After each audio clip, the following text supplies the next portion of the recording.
Hello, everybody. Sorry if I'm a bit out of breath, but I don't know if you had the same countdown music that I had, but I was dancing a little bit. And then I realized it was 5, 4, 3, 2, 1, and I suddenly took a swig of tea. But thanks for joining us. It's a beautiful January morning. There's literally no sun. The clouds are shining. The car horns are singing. But welcome. We're going to be chatting all things programmatic today with the very talented Harriet. Programmatic is one of those channels where there's a lot of myths, and Harriet's hoping to bust some of those today. So, Harriet, what are we talking about today? Great, thanks, Liam. So we are going to be talking about programmatic advertising and how you can reach your audience in new moments. So just a quick kind of overview of what we're going to be talking about. So we're going to start with what is programmatic and how is programmatic bought. We're then going to look at how you can target your audience using programmatic and the formats that you're able to reach them with. We're then going to look at a bit of an evaluation. So what are the benefits and what are some of the limitations of programmatic and how we can get over them? And then what's new for 2023 and what are the hot topics that we're looking to explore more this year? Bro, sounds good. Let's start with the easy one then. What is programmatic for those of us that don't know? Glad you asked. So programmatic could be summarized in many different ways. So I've got 3 quotes here. Don't expect you to read all of them, but I've put them on here for later on if you want to go back. But essentially, the way that we can define programmatic is the use of automation and data in the buying and selling of media. So we'll go into how this process works in a bit more detail in a couple of slides' time. But programmatic is growing really rapidly, and it's a really exciting time to be involved in the channel. So I've just got a few stats here. So we're looking at sort of really strong growth over the next 10 years. So growth's looking at sort of around 36% until 2031, which is obviously massive growth. Programmatic now makes up around 72% of all digital displays, and 58% of marketers are actually looking to increase their spending on display. And connected TV and mobile are 2 of the areas that we're expecting to see really rapid growth in 2023. And this is something that we're going to revisit a little bit later on in the deck. So whether or not you're familiar with programmatic, whether you've sort of heard of it before, whether you're quite familiar with how it works, you might have heard of some of these sort of myths and conceptions that exist around it. So I'm going to touch on these really briefly now. So number 1, that programmatic is for brand building only. So some people might think that programmatic lends itself best to those upper funnel KPIs, and it struggles to sort of support your mid and lower funnel goals. Another one might be that programmatic is only accessible for the biggest clients that have the biggest budgets, and for those kind of more mid-sized clients, it's not really applicable for them. And finally, that it's hard to measure the success of programmatic. Some people might think that it sort of exists within this sort of black box, and it's really hard to link up with both the rest of your marketing activity, but then also see how programmatic impacts your bottom line. And I want you to just keep these in mind throughout the rest of the presentation, because we're going to revisit them at the end, and we're hopefully going to try and bust them with what we've learned in today's session. Brilliant. So if we take the assumption that programmatic ad buying automates the process of purchasing ad inventory, can you tell us a bit more about how it actually does that? Yeah, sure. So programmatic advertising uses real-time bidding, which automates the process of buying ads. So in order to describe this and help you understand this best, I'm actually going to ask you to put that to one side just for a moment and go back to considering traditional media buying. So this would be online media buying without the use of the auction and without the use of real-time bidding. So, for example, if you wanted to set up a digital campaign on the homepage of The Guardian, for example, you would need to set up an end-to-end deal with that publisher. It would be your budget, it'll be all the tenders, all the negotiations, all the setup, all the manual reporting, everything to appear on that one, The Guardian homepage for that particular amount of time. Anyone who then comes to the homepage would see your ads. So whether it's like a 20-year-old woman or a 90-year-old man, they would both see that same ad that you've put on the homepage, which is all fine if you did only want to appear on The Guardian and if you did only want to, you were happy to show your ad to all of these different people. But what if you wanted to expand your reach and you wanted to be on 10 different websites, 100 different websites, or 1,000 different websites? That really quickly is going to become unmanageable, and you're going to have a huge amount of work to do if you're going to have to set up that end-to-end deal for every single publisher. As well as that, if you're showing your ad to sort of everyone who visits that page, not everyone's going to be interested in your brand, and you're not going to actually want to show your message to every single person that is appearing on that site. So we're seeing quite a lot of wastage in two ways. Firstly, with your team having to set up all of these deals, and secondly, by showing your ads to people who you're not actually interested in targeting. So that is where programmatic ad buying, which uses real-time bidding, comes in. So real-time bidding creates an auction environment, and this is across millions of sites, and advertisers can bid to show their ads to specific users based on data that we have about those users. So this really helps to streamline the process and make it a lot more efficient in two ways. So firstly, the auction process is automated and it's across millions of sites. So it really removes a huge bulk of that work that the team would need to do to set up a lot of these deals manually. And it also, because it takes into account data about the user and about the placement that you're appearing on, it really helps you to hone in on the audience that you actually want to be targeting. So it really reduces a lot of the noise and the targeting that is going to people that you don't actually really want to reach with your brand message. So overall, that use of real-time bidding allows you to serve the right ad to the right user at the right time, and really helps to make the whole process of serving your ads as efficient as possible. So how does real-time bidding actually work? Going into a bit more of the nitty-gritty of what the process actually looks like. So let's imagine a person is landing on a website. In this example, again, let's just use The Guardian. It's got a really nice big ad slot at the top of the page. You can see there it's just highlighted in orange. So as they click on the page, the ad impression is put up for auction on the ad exchange by the website owner, also known as the SSP. Advertisers or DSPs offer bids for that impression, but crucially only if it matches their criteria. So if the data that's sent at the same time as the ad impression matches the targeting that the advertiser has and wants to reach, then they'll submit a bid. If it doesn't match, they won't submit a bid. The highest bidder then wins the impression, and the winning ad is shown on the website, and then the person will see that.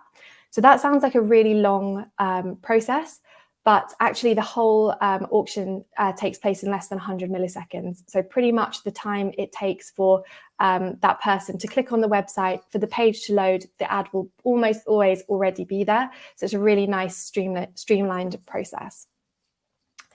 So if we just look at a quick example of how this could actually look in real life. So let's say we have a man, if we just call him John, he's 35 years old, and from his sort of browsing history, we can tell that he's interested in cars, tech, and fitness.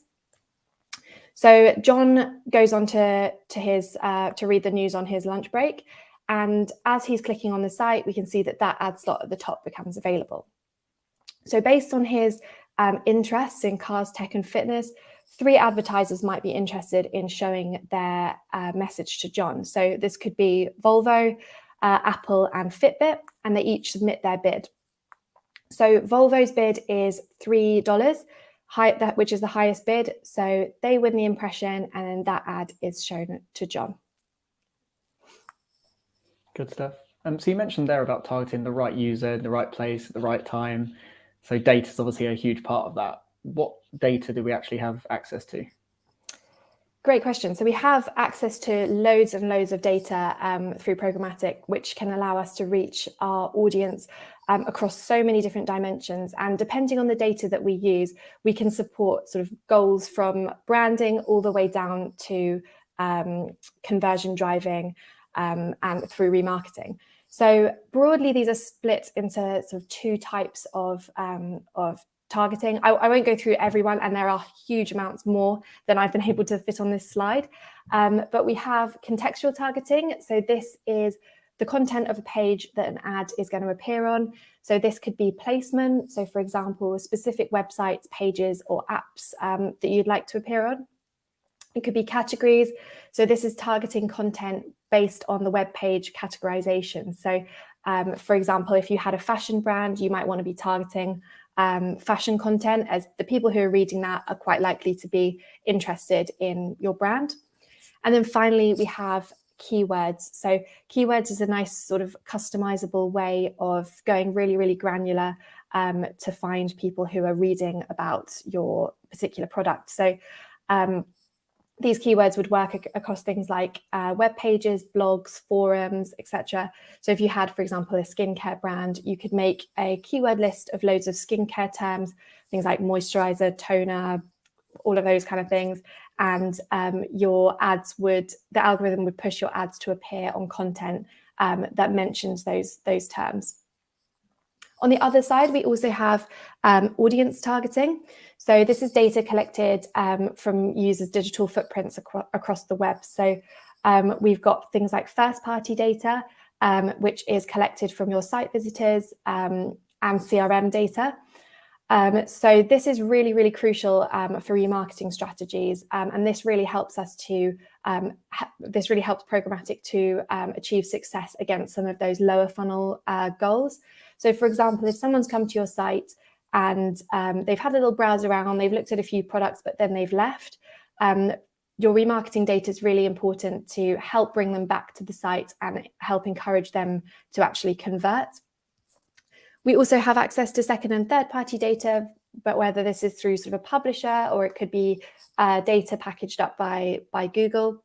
And then also sort of broadly sitting on this side is geo. So geo is actually through device IDs, and you can go really granular. You can go down all the way down to postcode level. So if you have, for example, a product that's only available in, I don't know, perhaps it's only available in North London, then you can use really granular geo-targeting just to make sure that you're only reaching people in that area. If you're reaching people really far away, they're likely to not be able to access that product. So that would be kind of an example of some sort of media wastage. So you can go really, really granular and really targeted with geo.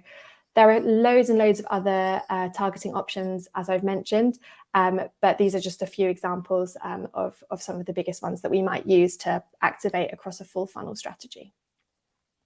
Brill. So data galore is what we're saying. Exactly. Hot topic at the moment. Is creative still important if we can target so granularly? Yeah, absolutely. So creative, so Ipsos did a study that found that up to 75% of an ad's impact is actually determined by the creative quality. So you could have a really watertight, really, really granular audience strategy that's completely based in market research and audience insights. But you could very, very easily fall short if your creative isn't resonating with that audience. So I've put together a few kind of top tips that you can refer to just to make sure that your creative is really speaking to your audience in the right way. So number one would be personalizing your creative. So we've seen that creatives that are personalized to your audience generate up to 40% more revenue, which is a huge amount. But it does make sense if you think that if you spent all of this time defining your audience, you know what they like, what they dislike, and you know a lot of things about them. If you're serving them a really generic message, that might not resonate. Whereas if you're serving them a message that aligns with their interests and aligns with what you already know about them, they're likely to be a lot more engaged. And we do see that reflected in a lot of the metrics that we can measure off the back of that creative. Make sure that your ads are adapted to their environment. So make sure that you're considering the different viewing behaviors between devices. So a nice example here is the difference in video consumption between, for example, mobile and desktop and connected TV. So generally, mobile viewers prefer sort of shorter, more snackable video content. just it sort of lends itself well to the device. People are often on the move when they're on their phones. They're sort of more easily kind of distracted, and they move around between apps much more quickly. Whereas with desktop and connected TV, often people are sat down. They're kind of more ready to sort of view slightly longer form content. So we see those longer form ads and longer form creatives actually perform better in those environments. Next, we want to make sure that we're always being brand led. So if someone skips your ads, if it's a video, or if they're, let's say, like they're scrolling really quickly down a website, and they sort of scroll straight past your ad, one thing that you really want to make sure that they remember is your brand, even if they're just seeing it for a split second. So we want to make sure that your brand is always visible in the first 5 seconds of an ad, so they see it before they're able to skip, or on all frames of any display ads. Again, just so if they're scrolling past, that it's likely that they will still see your brand. You've paid for that impression, so you really want to make it count and make sure that people are remembering it. And finally, quite an exciting one is interactivity. So interactive ads can look like, they could be as sort of simple as like a carousel. So if someone gets a carousel ad on their mobile, they can flick through a couple of different frames, or they can be really high tech, like a gamified ads where someone can actually play a game within an ad slot. So we've seen that interactive ads create a lasting impression, and we see that reflected in higher branding metrics such as brand lift, and also much higher impact lower down the funnel as well, up to 9 times higher impact on purchase intent. So interactivity is a really nice one to get people feeling involved with your brand, boosting consideration, and then also boosting those metrics lower down the funnel. That's brilliant. Yeah, I love the idea of gamifying ads. It's exactly what we all need. So we've spoken a bit about creative there, but I think people still are probably looking at programmatic and thinking, oh, it's just display ads. But where can you actually see programmatic advertising in action? So programmatic really is sort of all around us. And you've probably already seen a number of programmatic ads this morning. So if you've logged on and you've checked the news, or you've like scrolled on your phone just before getting up, you've probably actually seen at least one programmatic ad, probably several. So we'll kick off firstly with probably the largest, the most scalable programmatic that we have access to, which is display and video. So a couple of examples here. So we've got these kind of big billboard ads at the top of home pages, but then also the mobile example as you scroll down, ads sort of appearing in the middle of content. So we would say that display and video is sort of our programmatic bread and butter.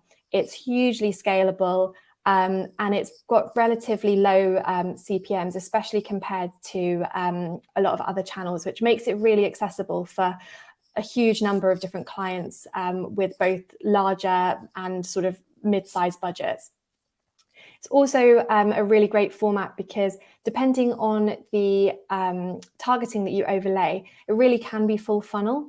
So depending if you're overlaying sort of your contextual and your interest-based audiences, it really can lend itself to your awareness and interest KPIs. But then if you're overlaying remarketing audiences, or you're overlaying CRM lists onto it, you can really see it deliver against those lower funnel metrics, including things like conversions and leads. Next, probably the second most popular programmatic format would be YouTube. YouTube comes in many different guises. There's a huge volume of formats these days. I've picked out a couple of the sort of most popular ones. So we've got in-stream. In-stream can be skippable or unskippable. We've got bumpers, which are those little 6-second ads, and often they're used to sort of tease, echo, or amplify longer form content. And then we've got video action. So video action, again, skippable or unskippable, but it sits slightly lower down in the funnel, and the idea is to drive action and visits to site. So again, YouTube is a really, really affordable way to activate video advertising, and it's a great format for clients, both sort of mid-size and large. And very similarly to display and video, depending on the targeting that you overlay on it, it really can help you reach a number of different audiences and see success against multiple different KPIs. I would generally say that YouTube works best sort of within the upper to mid funnel, just based on the video format. Generally, video is sort of a slightly more awareness and consideration driving piece, but depending on the strength of your remarketing audiences or your CRM data, you can definitely see success in the lower funnel as well. And one thing I would just make sure to keep in mind if you are running YouTube is just to use brand lift studies where you can. So brand lift studies are available to overlay on your YouTube activity as long as you're reaching their minimum spend. So it's actually free of charge as long as you are reaching that minimum. And it just gives you a great insight into how your advertising is affecting user behavior beyond those media metrics like view-through rate and click-through rate. So you can actually have a look at things like brand awareness increases, ad recall, purchase intent, consideration from people who have both been exposed and not exposed to your ads. So just a really nice piece to look at sort of behaviorally in terms of your YouTube advertising. Next, we've got custom publisher formats. So a couple of examples I've got here are, I've got a skin on IMDb for the not so new Spider-Man film, but I thought that's a really nice example of a really sort of high impact skin. And then also a really exciting one is in-game advertising through BidStack. So you can see the advertising example here is this kind of Subway ad that's on the LED boards around, I can't remember what they're called, around a football pitch. So both of these they probably sit slightly more kind of towards your upper and mid funnel goals. The IMDb one could sit a bit more mid funnel if you think it's a really, really great placement for people who are interested in film. So if people who are going to IMDb are most likely already going to be interested in film, showing them a film ad, you're really kind of honing in on that mid funnel audience. Whereas the BidStack example sits definitely higher up in that kind of awareness driving. It really delivers nicely against that kind of unexpected visibility that we want to start driving more of to sort of start with that low level brand awareness. Another top tip for publisher formats is again to look for opportunities to unlock brand lift studies. Often publishers will offer these free of charge if you reach a certain minimum spend. So definitely a great option to sort of look again beyond those kind of media metrics of view-through rates, click-through rates, cost per views, and sort of get a bit more of an understanding in how your advertising is affecting user behavior. Next, we have audio. So audio is really exciting as it's one of the only examples of programmatic advertising where someone's actually not required to be looking at a screen. So you could really reach someone in a completely new moment when they're engaging in another activity. So they could be commuting to work, they could be on a run, they could be cooking, they could be cleaning, and they don't actually need to have any kind of device in their hand or sat in front of them. So the couple of examples that we've got here are from Spotify. So it will be an audio ad played, and then if you have the Spotify app open on your laptop or on the web browser, you might see like a pop-up ad that accompanies that has sort of a nice amount of branding on it. So naturally, because a lot of these ads are delivered when you're not actively engaging with your phone or your laptop, they do deliver more against that kind of awareness against some of those more awareness type goals, but a really, really great opportunity for branding. Next, we have connected TV. So connected TV is another really exciting opportunity for branding. So connected TV is obviously going to be your biggest screen that you've got in your house. And it's also default sound on. So a great chance to show some really slick, high impact branding content. Also with connected TV, it's one of the only formats where you can expect there potentially to be more than one person engaging with it at once. So if, for example, if there might be multiple people watching the TV at one time, so that's sort of more bang for your buck in a way that you can reach more people at once. And that's, so yeah, a great one for awareness. And there's a lot of movement within this area at the moment to diversify the types of ads that we can serve on connected TV. So historically, it's been a lot of sort of very standard like video content, but we're starting to see more things like shoppable connected TV and more interactive formats that actually get the person involved, and they can sort of either browse products through the TV ad or select different variations of the ad that they want to engage with.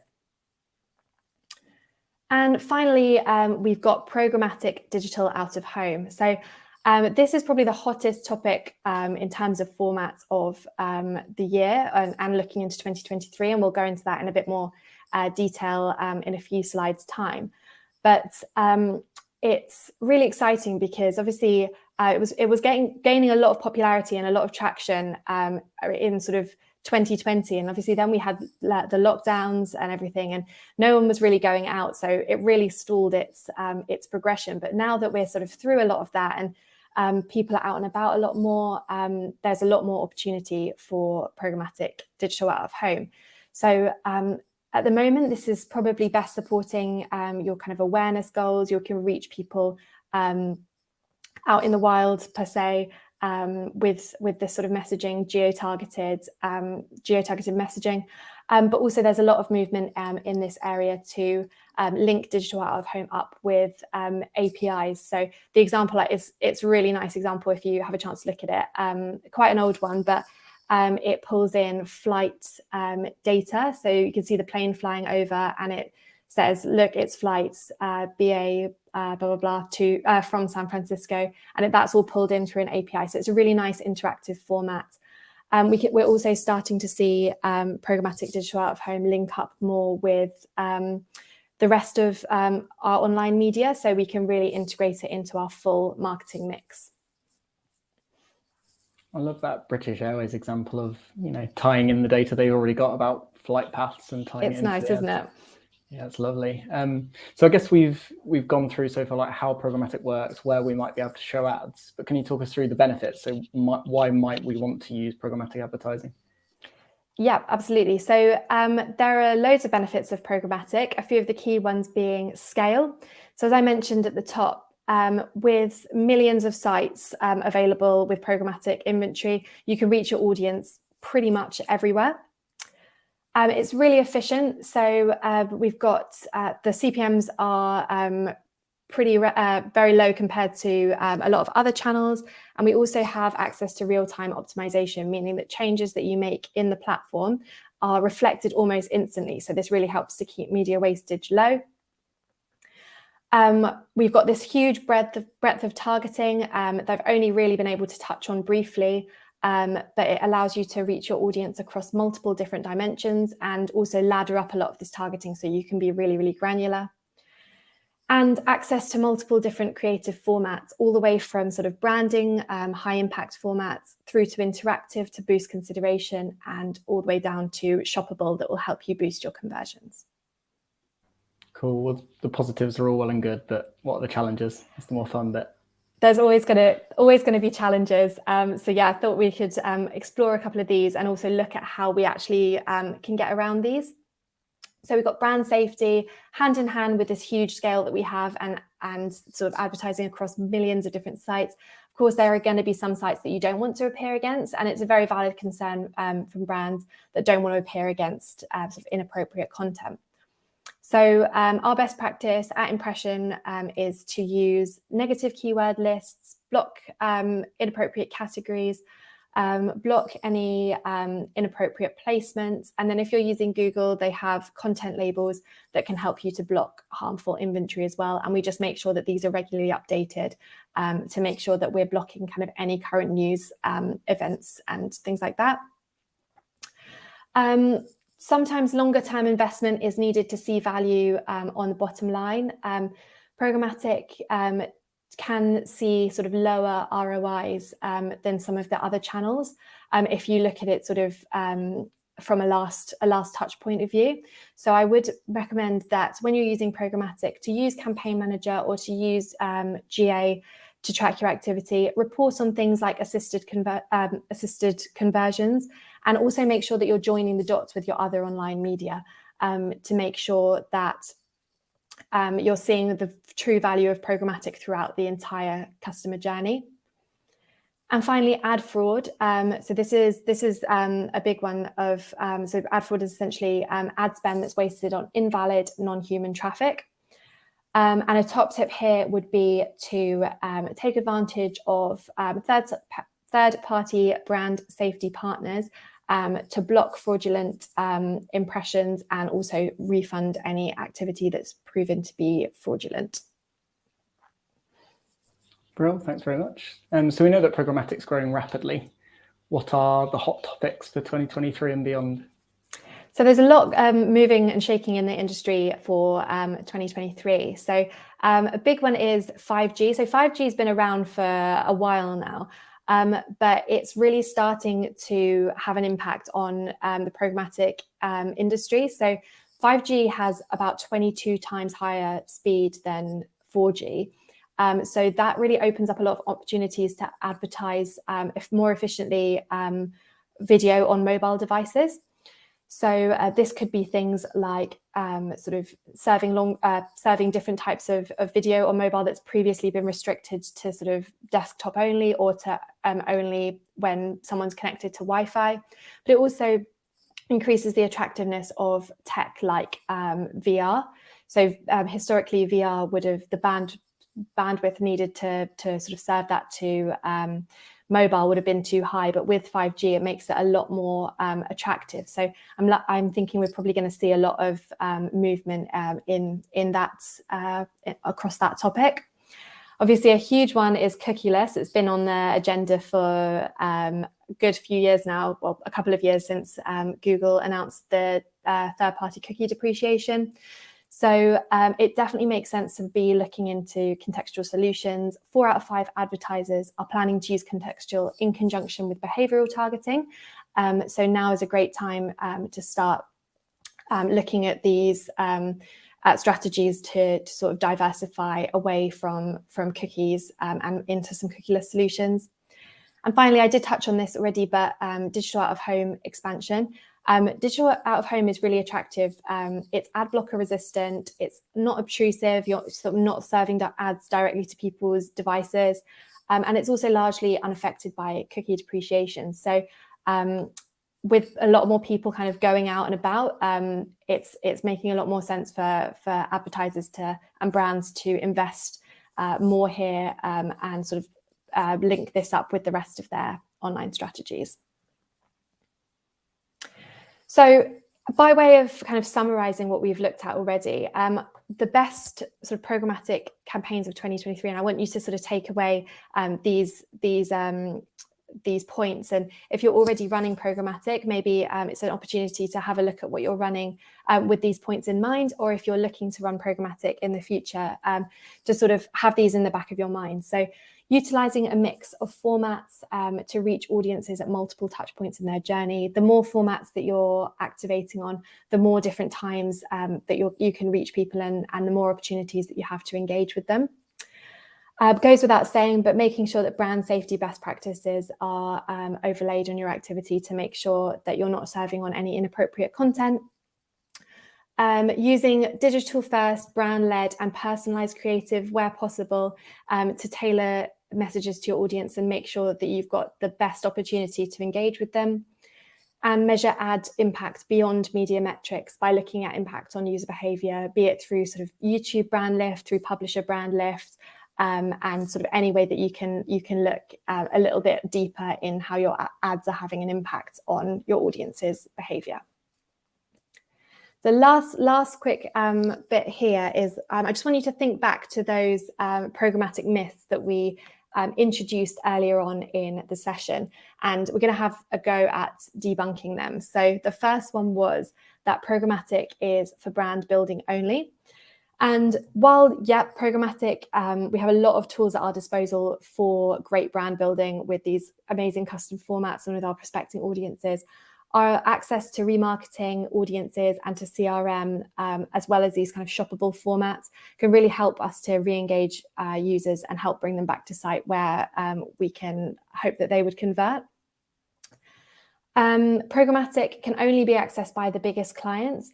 Definitely not the case. It can be really efficiently used by mid-sized clients. Access to things like bid strategies, the really granular audience and contextual data that we have access to, as well as real-time optimization, means that programmatic is really efficient and low in wastage. And finally, programmatic is hard to measure the success of. So if you're quantifying your branding impact beyond those media metrics with things like brand lift studies, as well as using GA or Campaign Manager to link up your programmatic with the rest of your media mix, reporting on things like quality traffic and assisted conversions, you can definitely get a really great holistic view of your programmatic activity in conjunction with the rest of your activity, and really make sure that you're showing the true value of your activations. Brill. Thanks very much, Harriet. That was lots and lots of information. We've had one question come through on the chat, and we've had a couple via email. So if anyone's got any questions, please do pop them in the chat and we'll get to them. Now's the time to ask Harriet the questions you've always wanted to, so give us some tricky ones. I guess one from me, first of all. So we spoke a little bit, or you spoke a little bit at the start about buying ad impressions across millions of websites and all the data that we get with that. What if I do just want to appear on a handful of sites and I still want to have access to all that good data? Yeah, so that is a really good question, and that is definitely an option that you can have. So we would call those types of buys, or there's a number of different types, but we might call those PMPs, so private marketplaces, or PGs, so programmatic guaranteed. And this is sort of a step kind of up from Open Exchange, which is those millions of sites that you might want to appear on. Across all of the web. So this is where you would kind of hone in on a network of sites, or maybe with one publisher in mind. You can set up a deal with them. You'll negotiate a cost. You'll tell them your target audience, and they can set up a deal for you that's only on their own content, and they can overlay their own audiences on it as well. So this is particularly good for network buys, like, for example, like Teads, or like Gum, where they have huge, they have access to loads and loads of different publishers, but they can also overlay the publisher audiences on top. So you're kind of getting, in a way, you're getting the best of both worlds if you do want to be a bit more,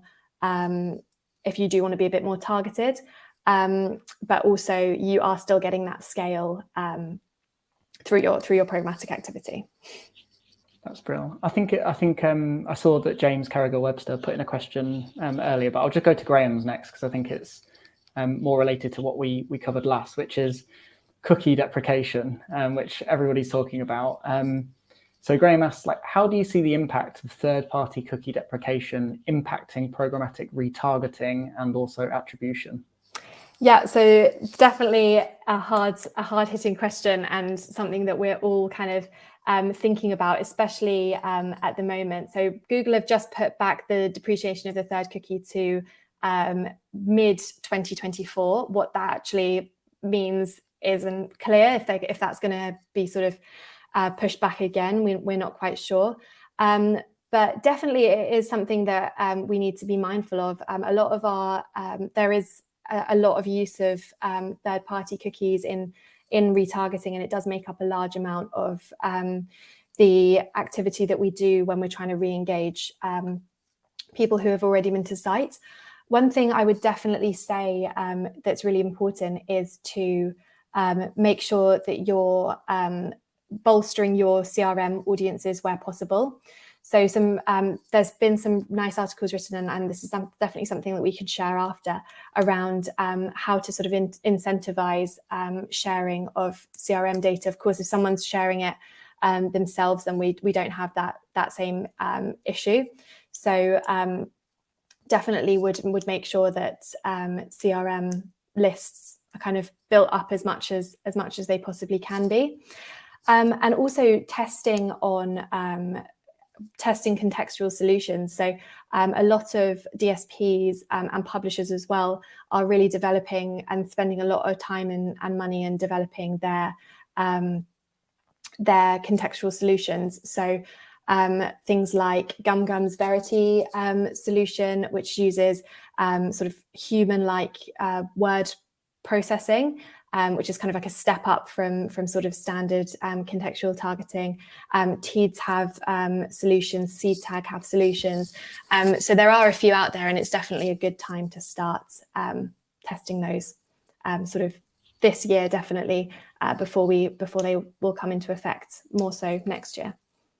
Well, thanks, Harriet. And I'm sure Harriet won't mind me saying this, but she's a massive nerd when it comes to this stuff. So, Graham, if you do want to pick that up separately, like definitely send us some questions. Like we're happy to debate them with you. We'll come back to James Gerard Webster because he's been waiting for a long time. So he's talking about like ad creative. I think we spoke about ad creative and dynamic ad creative earlier, and he's particularly talking about product feeds. Like, can we link product feeds to programmatic creative? Yeah, absolutely.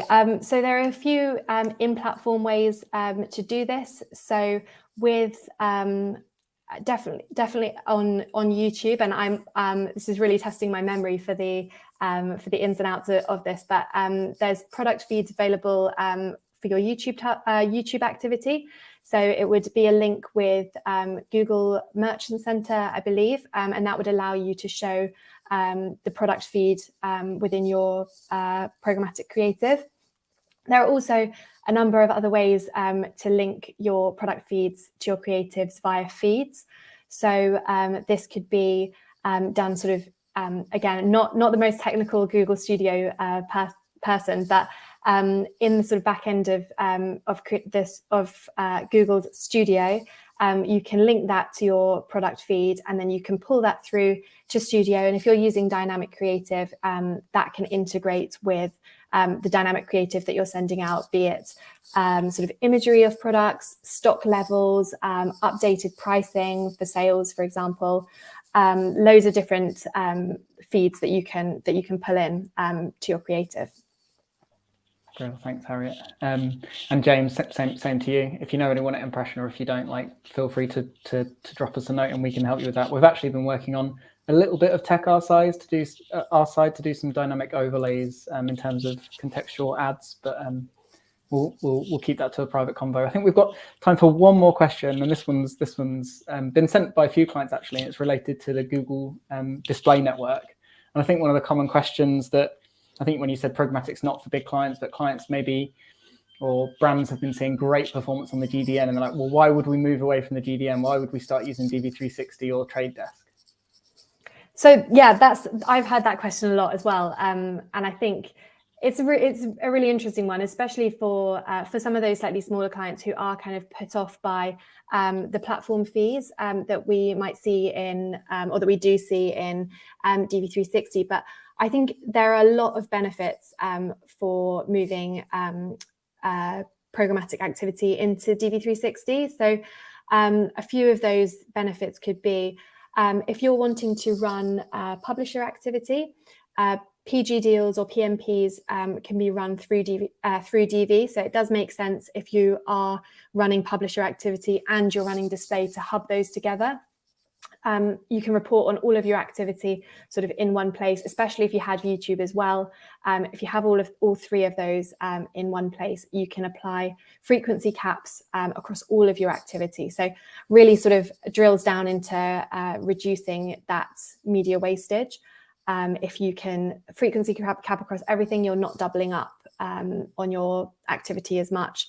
And you're making sure that you're sort of reaching people only the amount of times that you actually want to.